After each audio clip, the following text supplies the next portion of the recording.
ہمارے پروگرام کی جو فہرست ہے وہ خاصی طویل ہے. اب میں بلا کسی تمہید و تفصیل کے ہمارے اس اسٹیج پر تشریف فرما نہایت ہی موقر و محترم اور ممتاز شخصیت حضرت اقدس حضرت مولانا مفتی عبدالغفور صاحب زید مجدہم محمد فیوضہم سابق شیخ الحدیث جامعہ اسلامیہ عربیہ جامع مسجد امروہہ، میں حضرت سے نہایت ہی ادب و احترام کے ساتھ درخواست گزار ہوں کہ حضرت تشریف لائیں اور اپنے کلیدی اور پرمغز خطاب سے اس ٹھاٹے مارتے ہوئے سمندر کے مثل مجمع کو محظوظ و مستفید فرمائیں. حضرت اقدس حضرت مولانا مفتی عبدالغفور صاحب بانی و محتمم مرکز دارالامان سنبھل.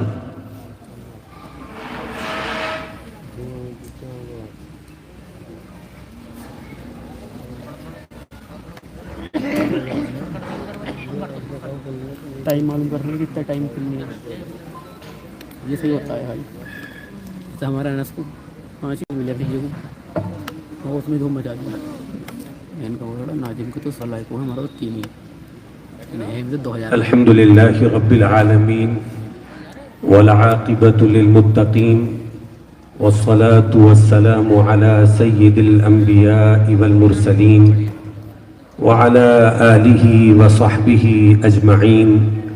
اما بعد، قال اللہ تبارک وتعالی فی القرآن الکریم بعد اعوذ باللہ من الشیطان الرجیم بسم اللہ الرحمن الرحیم من عمل صالحا من ذکر او انثى وهو مؤمن فلنحيينه حياة طیبة وَلَنَجْزِيَنَّهُمْ أَجْرَهُمْ بِأَحْسَنِ مَا كَانُوا يَعْمَلُونَ.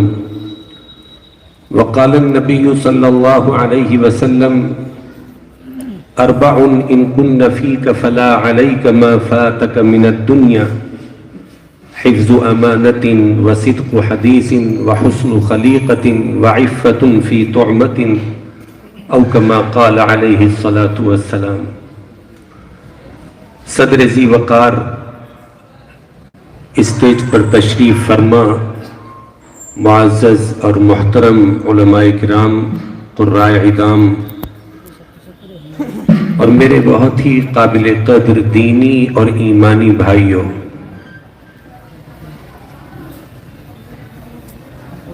اللہ رب العزت والجلال نے ہمیں اور آپ کو اس دنیا میں بہت ہی مختصر وقفے اور بہت ہی مختصر عرصے کے لیے بھیجا ہے. یہاں کسی کو بقا نہیں ہے، یہ دار فنا ہے جس کو ختم ہونا ہے، جسے چھوڑ کر کے سب کو جانا ہے،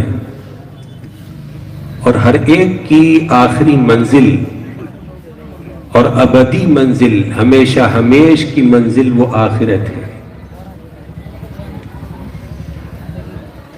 اسی وجہ سے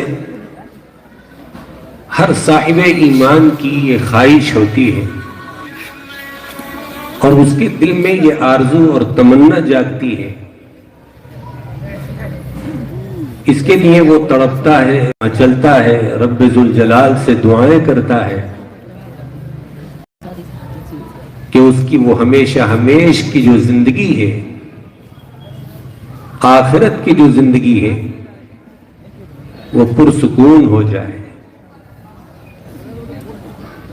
اس میں ہر قسم کی ذلت سے، رسوائی سے، اللہ کے غیظ و غضب کے سامنا کرنے سے، جہنم کے دہکتے ہوئے انگاروں، خوفناک گھاٹیوں اور وادیوں سے اس کی حفاظت ہو جائے، اور وہ اپنی آخری منزل جنت الفردوس تک پہنچ جائے، جنت میں اسے داخلہ نصیب ہو جائے. دنیا کے ہر مسلمان کی یہ آرزو، ہر صاحب ایمان کی دلی خواہش، لیکن کوئی بھی خواہش ہاتھ پر ہاتھ دھر کر کے بیٹھنے سے پوری نہیں ہوتی. دنیا کی معمولی خواہشیں، اس دنیا کی معمولی آرزویں اور تمنائیں، ان کو پورا کرنے کے لیے ہمیں اپنا تن من دھن سب کچھ جھونکنا پڑتا ہے. اپنی جان، اپنا وقت، اپنا مال، تمام تر صلاحیتیں. جب ہم یہ ساری چیزیں صرف کرتے ہیں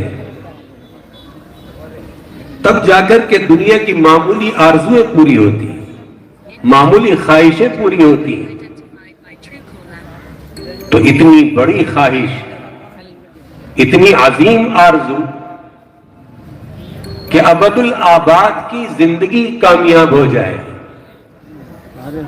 ہمیشہ ہمیش کی زندگی پرسکون ہو جائے، جنت میں داخلہ نصیب ہو جائے، اللہ کی رضا اور خوشنودی مل جائے. یہ بیٹھے بٹھائے بغیر کچھ کیے کرائے یہ خواہش کیسے پوری ہو سکتی ہے؟ اس کے لیے بھی کچھ کرنا پڑے، کچھ جد و جہد کرنی پڑے گی، بھاگ دوڑ کرنی پڑے گی، تگ و دو کرنی پڑے گی. اس کے لیے بھی کوئی طریقہ اپنانا ہوگا. کیا طریقہ اپنانا ہوگا؟ اس کو اللہ نے اپنی آخری اور مقدس کتاب قرآن کریم میں بیان فرمایا. جنت کے مالک نے خود بتا دیا کہ اگر تم جنت چاہتے ہو، عیش و آرام کی زندگی چاہتے ہو، راحت چاہتے ہو، جنت کی نعمتیں، جنت کی حوریں، جنت کے محلات، باغات اور لا تعداد انعامات و احسانات، اگر یہ سب تمہیں چاہیے تو اس کے لیے دنیا کی اس مختصر سی زندگی میں تمہیں یہ کام کرنے پڑے گے.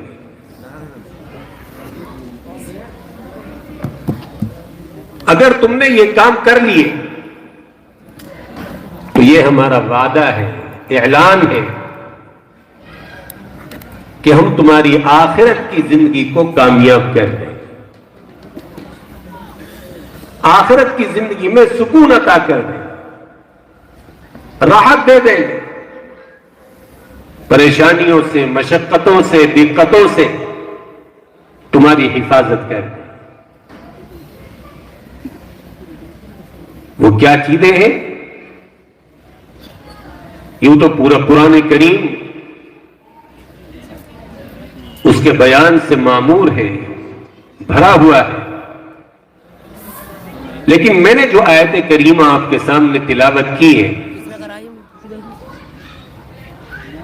اس میں اللہ تعالیٰ کا ارشاد ہے، من عمل صالحا من ذکر او انثى وهو مؤمن، مرد ہو یا عورت، جو بھی ایمان کے ساتھ عمل صالح لے کر کے آئے، ایمان کی دولت اس کے پاس ہو، ایمان کی نعمت کی اس نے حفاظت کی ہو، دنیا کے فتنوں سے، گمراہیوں سے، باطل کے حملوں سے اپنے ایمان کو بچایا ہو اور اسے کامل و مکمل ایمان، اعلیٰ درجے کا ایمان بنا کر کے لایا ہو، اور اس کے ساتھ پھر نیک اعمال کے ذخیرے اس کے پاس ہوں، نیکیوں کے خزانے اس نے جمع کیے ہوں، ہماری اطاعت کی ہو، فرما برداری کی ہو، ہمارے حکموں کو پورا کرتے ہوئے زندگی گزاری ہو، فَلَنُحْيِيَنَّهُ حَيَاةً طَيِّبَةً، اسے ہم پاکیزہ زندگی عطا کریں. اسے پرسکون زندگی دے. وہ ہے جنت کا وارث, جنت کی نعمتوں کا وارث. وہ ہے جسے کسی قسم کی ذلت اور رسوائی سے دوچار ہونا نہیں پڑے گا, جس کے لیے عزت ہی عزت ہوگی, کامیابی ہی کامیابی ہوگی.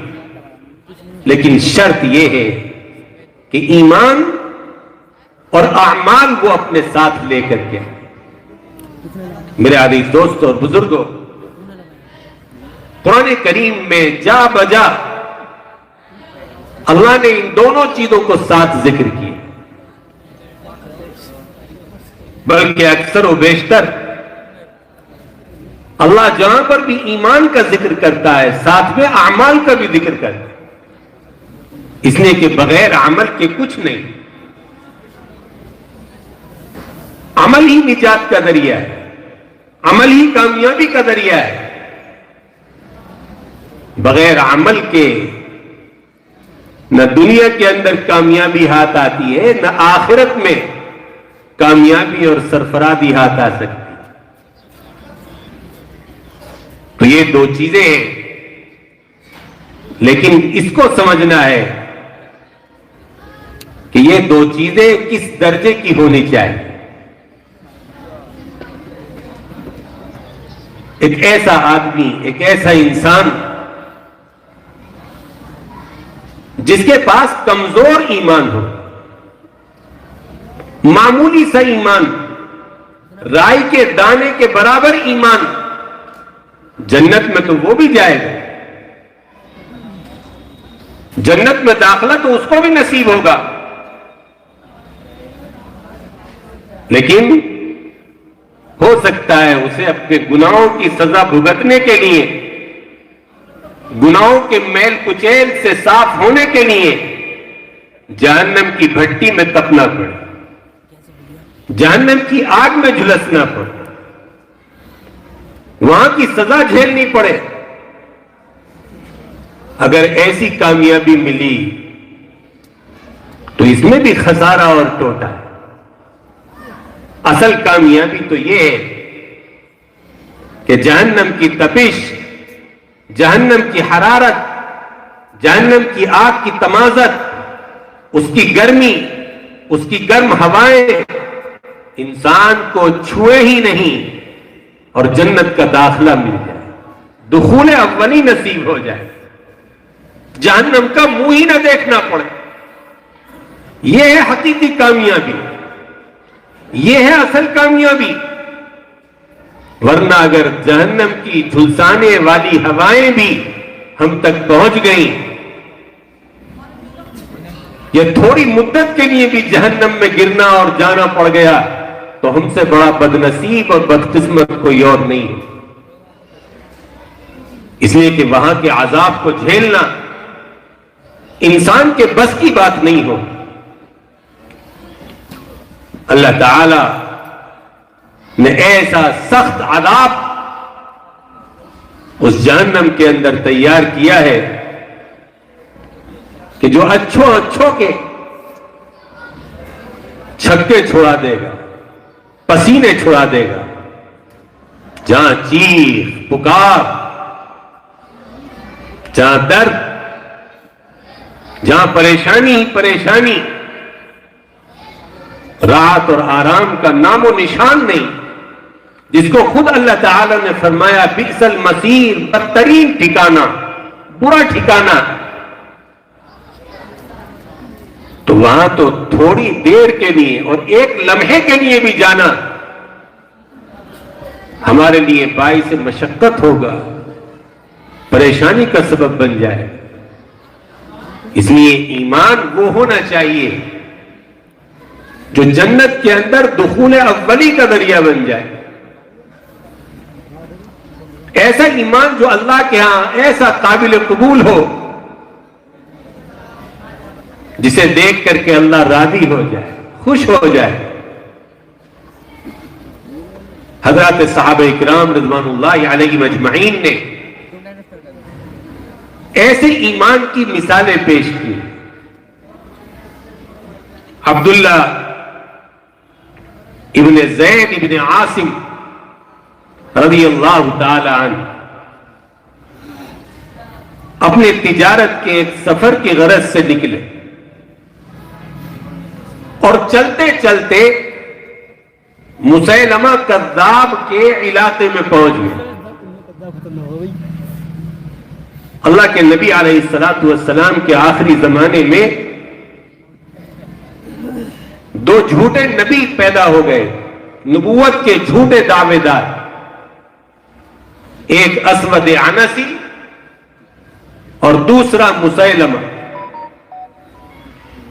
اور مسیلمہ نے اپنے علاقے میں کافی اثر و رسوخ حاصل کر لیا۔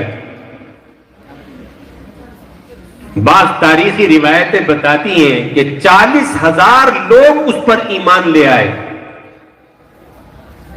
اس کے حلقے میں داخل ہو گئے، اور یہ اہل ایمان سے سخت نفرت کرتا تھا، دشمنی اور عداوت رکھتا تھا، اور ان کے لیے بڑا بے رحم تھا۔ اس نے اعلان کرا رکھا تھا کہ اگر ہمارے علاقے میں کوئی مسلمان آ جائے تو اسے پکڑ کر کے میرے دربار میں حاضر کیا جائے۔ عبداللہ ابن زید کو معلوم نہیں تھا، وہ اس کے علاقے میں داخل ہو گئے اور مسیلمہ کے لوگوں نے انہیں پکڑ کر کے مسیلمہ کے سامنے پیش کر دی۔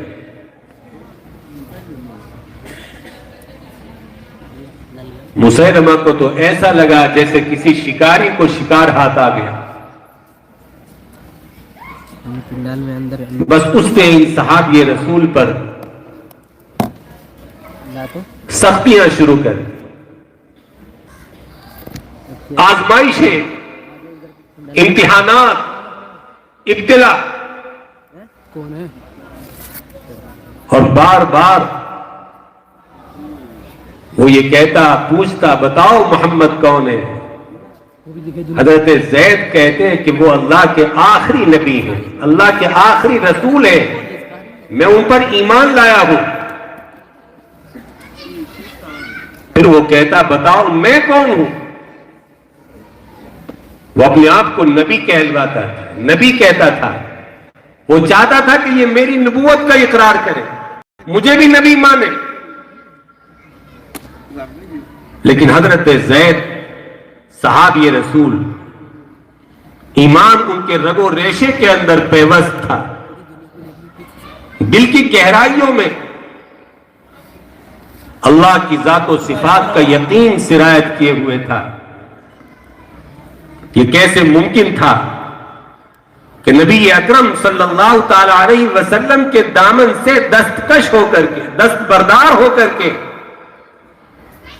آپ کی نبوت کا انکار کر کے وہ جان بوجھ کر کے اس جھوٹے نبوت کے دعوے دار کو اپنا نبی مان لیتے، اس کا کلمہ پڑھ لے۔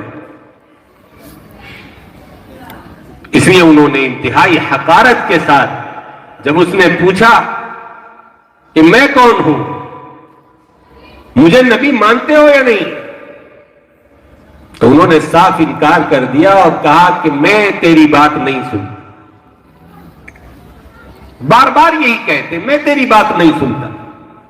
وہ کہنے لگا جب میں محمد کے بارے میں پوچھتا ہوں تو تیرے کان سننے لگتے ہیں، اور جب اپنے بارے میں پوچھتا ہوں تو بہرا بن جاتا ہے۔ غرض ہے کہ اس نے اپنے کارندوں کو حکم دیا کہ تلوار لاؤ، اور پیروں کی طرف سے ان کے ٹکڑے کرنے شروع کر۔ چنانچہ تلوار لائی گئی اور حضرت عبداللہ ابن زید کے جسم کے ٹکڑے کرنے شروع کر دیے، اور اس دوران بھی بار بار ان کے سامنے اپنی بات اس نے رکھی کہ تم ایمان سے پھر جاؤ، محمد کا دامن چھوڑ دو، مجھے اپنا نبی مان لو، میری نبوت کا اقرار کر لو، میں تمہاری جان بخش دوں گا، تمہیں عزت کے ساتھ اپنے علاقے میں رہنے کی اجازت دے دوں گا، لیکن وہ ایمان کی حقیقت کو نہیں جانتا تھا، وہ صحابہ کے ایمان کی حقیقت کو نہیں پہچانتا تھا۔ نتیجہ یہ نکلا کہ ان صحابی رسول کے جسم کے ٹکڑے ٹکڑے کر دیے گئے، درہ اور قیمہ بنا دیا گیا، لیکن اس تکلیف دہ موت کو انہوں نے اپنے سینے سے لگا لیا، مگر اپنے ایمان کا سودا کرنے کے لیے تیار نہیں، ایمان پر آنچ نہیں آنے دی، باطل کے بہکاوے میں نہیں آئے، اپنا دین و مذہب تبدیل کرنے کے لیے تیار نہیں ہوئے، اور انہوں نے قیامت تک آنے والے مسلمانوں کو یہ بتا دیا کہ دیکھو ایمان اسے کہتے، ایمان ایسا ہوتا ہے، رب کے ساتھ تعلق ایسا ہوتا ہے کہ جسم کی تکہ بوٹی کر دی جائے، ٹکڑے ٹکڑے کر دیے جائیں، ریزہ ریزہ کر دیا جائے، لیکن پھر بھی ایمان پر آنچ نہ آئے، ایمان کا سودا کرنے کے لیے انسان تیار نہ ہو، ایمان تو ایسا ہو۔ میرے عزیز دوستوں، بزرگوں، یہی ایمان اللہ کو مطلوب، یہی ایمان اللہ کو محبوب ہے۔ اسی قرآن میں اللہ تعالیٰ نے اشارہ کیا ہے فرعون کی بیوی حضرت آسیہ کے ایمان کی طرف، کیسا ایمان تھا ان کا، انہیں بھی زمین پر لٹا کر کے لوہے کی مضبوط کیلیں ان کے ہاتھوں میں، ان کے پیروں میں، ان کے جسم کے دوسرے حصوں میں گاڑ دی گئی تھی، زمین میں پیوست کر دیا گیا تھا، ہڈیاں ان کی توڑ دی گئی تھی، لیکن اللہ کی اس بندی نے بھی تکلیف دے موت کو تو سینے سے لگا لیا تھا، مگر اپنے ایمان کا سودا نہیں کیا۔ اللہ نے یہ مثالیں اپنے قرآن میں پیش کر کے ہمیں بتا دیا کہ جب تم میرے پاس آؤ تو ایسا ایمان لے کر کے آؤ، یہ ایمان مجھے پسند ہے، ایسا مضبوط ایمان، ایسا ٹھوس ایمان کہ کفر کی کتنی بھی ہوائیں چلیں، آندھیاں چلیں، شرک کے طوفان آ جائیں، لیکن آدمی کے ایمان پر ذرہ برابر کوئی زد نہ آئے، کوئی اثر نہ پڑے، ایسا ایمان مجھے چاہیے۔ اور دوسری چیز ہے اعمال، ان اعمال کی مثال بھی صحابہ نے پیش، اخلاص کے ساتھ ہر وہ عمل انہوں نے کیا جو جناب رسول اللہ صلی اللہ علیہ وسلم نے انہیں سکھایا، ہر چھوٹا بڑا ظاہری مشقت والے سہولت والے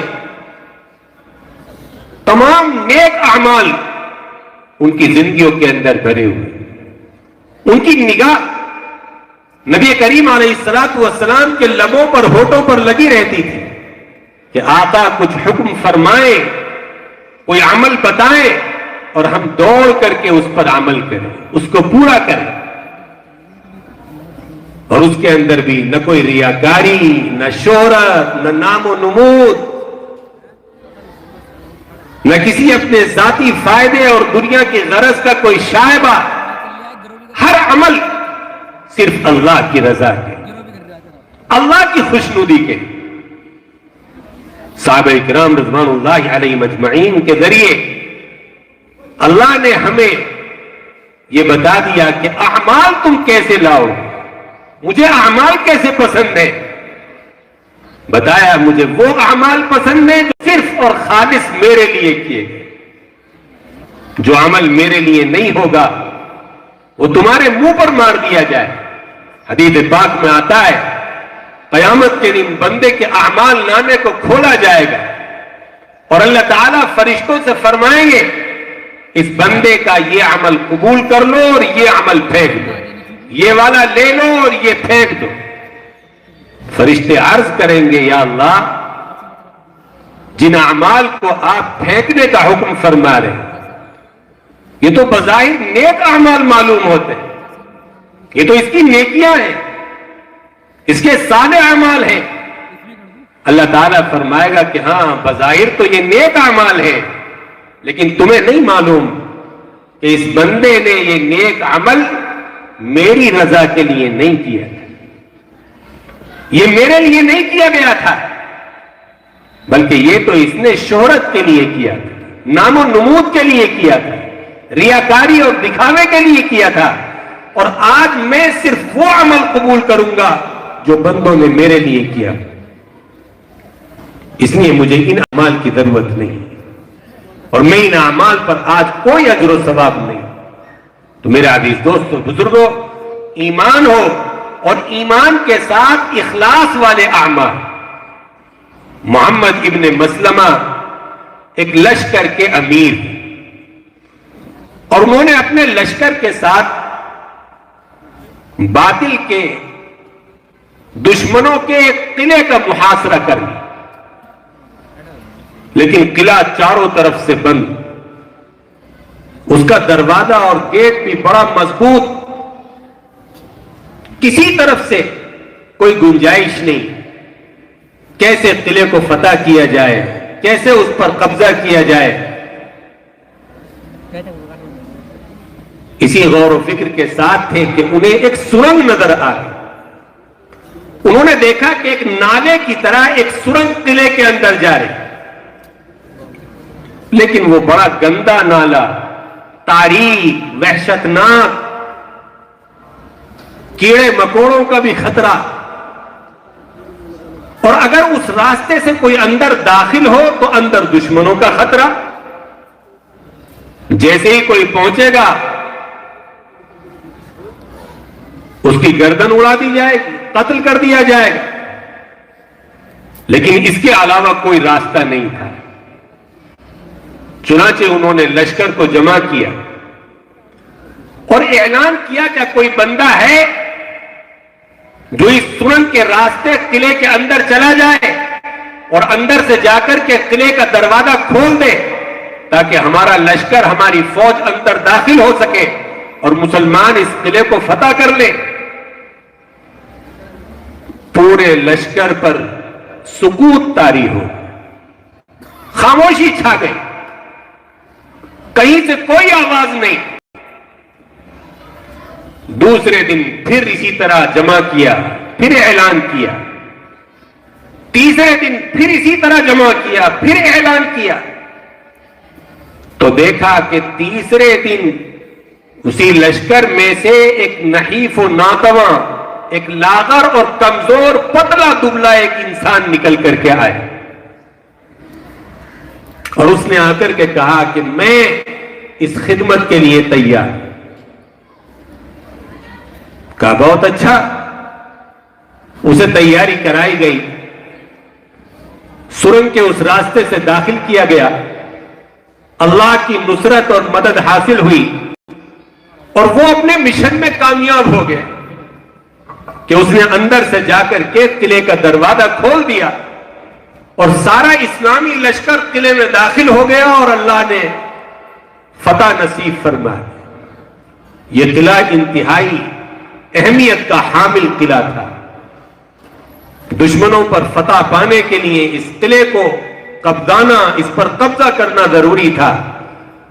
امیر لشکر محمد ابن مسلمہ کو اس فتح کی بڑی خوشی ہوئی، اور انہوں نے اعلان کیا لشکر کو جمع کر کے کہ بھئی وہ جو سرنگ والا آدمی تھا وہ نکل کر کے دوبارہ ہمارے سامنے آ، ہم اسے انعام دینا چاہتے، اسی کی ہمت کی وجہ سے، حوصلے کی وجہ سے یہ فتح نصیب ہوئی۔ اگر وہ ہمت نہ کرتا، سرنگ میں داخل نہ ہوتا، اندر سے جا کر کے دروازہ نہ کھولتا، تو یہ فتح نصیب نہ ہوتی، قلعے پر قبضہ نہ ہوا ہوتا۔ اس لیے ہم چاہتے کہ اسے انعام سے نواز، لیکن کوئی نکل کر کے نہیں آئے، اسے لوگ پہچانتے بھی نہیں تھے، اجنبی سا شخص تھا۔ بار بار انہوں نے اعلان کیا لیکن دیکھا کوئی نکل کر کے نہیں آ رہا ہے۔ بڑی حیرت، تعجب، کہاں چلا گیا وہ آدمی؟ خیر انہوں نے اعلان کیا کہ ٹھیک ہے، اگر وہ اپنے کو چھپانا چاہتا ہے کوئی حرج نہیں، تنہائی میں آ کر کے مجھ سے مل، میں اس سے ملاقات کرنے کا خواہش مند ہوں، ملاقات کرنا چاہتا ہوں۔ رات ہو گئی، سب سو گئے۔ رات کے اندھیرے میں، سناٹے میں محمد ابن مسلمہ کے خیمے پر ایک آدمی پہنچا اور اس نے محافظوں سے کہا کہ میں ان سے ملاقات کرنا چاہتا ہوں۔ انہوں نے اجازت لی، اجازت مل گئی، لیکن اس نے کہا کہ میری چند شرطیں ہیں۔ پوچھا گیا کیا سرنگ والے آپ ہی ہیں؟ اس نے کہا کہ میں سرنگ والے کا پتہ بتانا چاہتا ہوں، لیکن چند شرطیں ہیں میری۔ پوچھا کیا شرطیں ہیں؟ کہ ایک شرط تو یہ ہے کہ امیر لشکر میرا نام اور پتہ معلوم نہیں کرے۔ کہ اچھا، کہ دوسری شرط یہ ہے مجھے کوئی انعام نہیں دیا جائے، میں انعام لینا نہیں چاہتا۔ اور تیسری شرط یہ ہے کہ خلیفۃ المسلمین اور امیر المومنین کے پاس میرا نام نہیں بھیجا جائے۔ اگر یہ تین شرطیں منظور ہوں تو میں امیر لشکر سے ملاقات کے لیے تیار۔ اطلاع کی گئی، انہوں نے کہا ٹھیک ہے، ان کی سب شرطیں منظور ہیں، اندر بھیج دو۔ یہ اندر گئے، محمد ابن مسلمہ نے دریافت کیا تم ہی سرنگ والے ہو؟ کہا جی ہاں میں ہی سرنگ والے ہوں۔ آگے کچھ پوچھنے کی کوشش کی تو انہوں نے کہا کہ میں نے پہلے ہی شرطیں رکھ دی تھی اور آپ نے وہ شرطیں منظور کر لی ہیں، اس لیے اس سے آگے میں کچھ جواب نہیں دے سکتا۔ انہوں نے مسافہ کیا، بغیر کسی انعام اور پوچھ تاچھ کے رخصت کر دیا، اور اس کے بعد پھر ان کا یہ عمل ہو گیا۔ اس شخص کے اخلاص سے اس نے اپنی اتنی بڑی خدمت کو جو چھپایا، شہرت حاصل کرنے کی کوشش نہیں کی، مال و متاع اور انعام حاصل کرنے کی کوشش نہیں کی، خلیفۃ المسلمین کا قرب حاصل کرنے کی کوشش نہیں کی۔ اس نے تو یہ عمل صرف اللہ کی رضا کے لیے کیا تھا، اللہ سے انعام اور بدلہ لینا چاہتا تھا۔ اس کے اخلاص سے امیر لشکر اتنا متاثر ہوئے کہ روایت میں آتا ہے کہ اس کے بعد ساری زندگی جب بھی وہ دعا مانگتے تو یہ کہا کرتے تھے کہ اے اللہ میرا حشر قیامت کے دن اس سرنگ والے کے ساتھ کر دے۔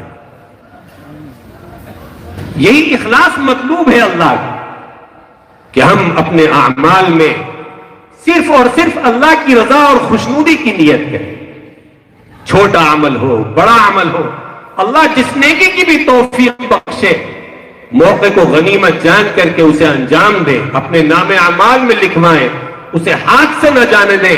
پتہ نہیں کون سی نیکی جسے ہم چھوٹی سمجھ رہے ہوں وہ اللہ کی نگاہ میں بڑی ہو اور ہماری مغفرت اور نجات کا ذریعہ بن جائے، لیکن اسے اخلاص کے ساتھ انجام دیا۔ تو یہ دو چیزیں ہیں، بہت معمولی سی ہے کہنے کو، لیکن اگر ہم ان کی پابندی کر لیں تو انشاءاللہ آخرت کا مرحلہ بلکہ تمام مراحل ہمارے لیے آسان ہو جائیں، جنت الفردوس کی ہماری خواہش پوری ہو جائے، عیش آرام کی آرزو اور تمنا پوری ہوگی، اور جنت الماوا اور جنت الخلد ہمارا مسکن اور ٹھکانہ بن جائے گا، اور ہماری دنیا اور آخرت کامیاب ہو جائے گی۔ اللہ تعالیٰ ان دونوں باتوں پر مجھے بھی عمل کی توفیق بخشے اور آپ حضرات کے لیے بھی عمل کرنا آسان بنائے۔ اللہ ہم سب کو حسن خاتمے کی دولت سے نوازے۔ وآخر دعوانا الحمدللہ رب العالمین۔